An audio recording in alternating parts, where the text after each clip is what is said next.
ten pogled bezbroj sni. Но јас работев во културно-уметничкото друштво Билјана при Сојузот на слепите. Таму некаде до 83-84 година се создаде една работна заедница во рамките на културно-уметничките друштва. Од тогаш јас сум вклучен во реализацијата на Скопско лето, затоа што 84 година започна Скопското лето. Своевремено, ако се сеќаваат скопјани, после земјотресот, славејќи светската солидарност, се одржува средбите на солидарноста и тие се одржуваа неколку години, меѓутоа после тоа прекина, како да кажам, замря. И можеби една од идеите за правење на овој фестивал на Скопско лето е и таа.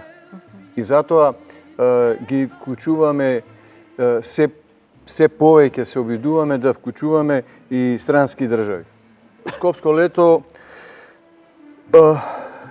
беше во деновите пред и зад земјотресот, еве, ќе се потсетам, правевме поетски маратон. Значи, во музеот на град Скопје правевме специјални театарски представи. Светулки во ноќта, Виолета Џолева, Томислав Османли. Се обидувавме да го оживееме, да ја заживееме таа светска солидарност.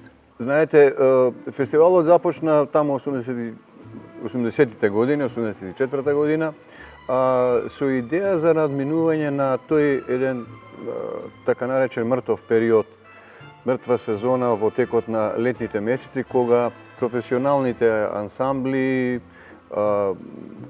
куќи од областа на културата и така натаму не работеа.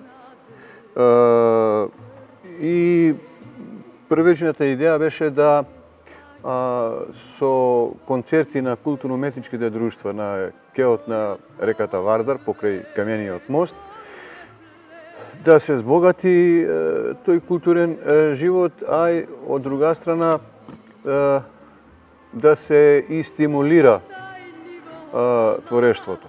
Во последниве 20 до 30 години овој концепт, овој мултимедијален концепт на програмата на Скопско лето постои и се развива, така да и е провокација за самите уметници, а и представува и провокација и за публиката, која што, ако, например, јас сум ја гледал таа театарска представа во театарот, сакам да дојдам да видам како ќе изгледа на овој простор. Сакам да видам како ќе изгледа на Куршумлијан, сакам да видам како ќе изгледа некоја оперска представа доле на кеот на Вардар. Главните предизвици се финансиите. Секогаш во рамките на тие финансии, зависно од тие финансии, и богатството на програмата се отсликуваше.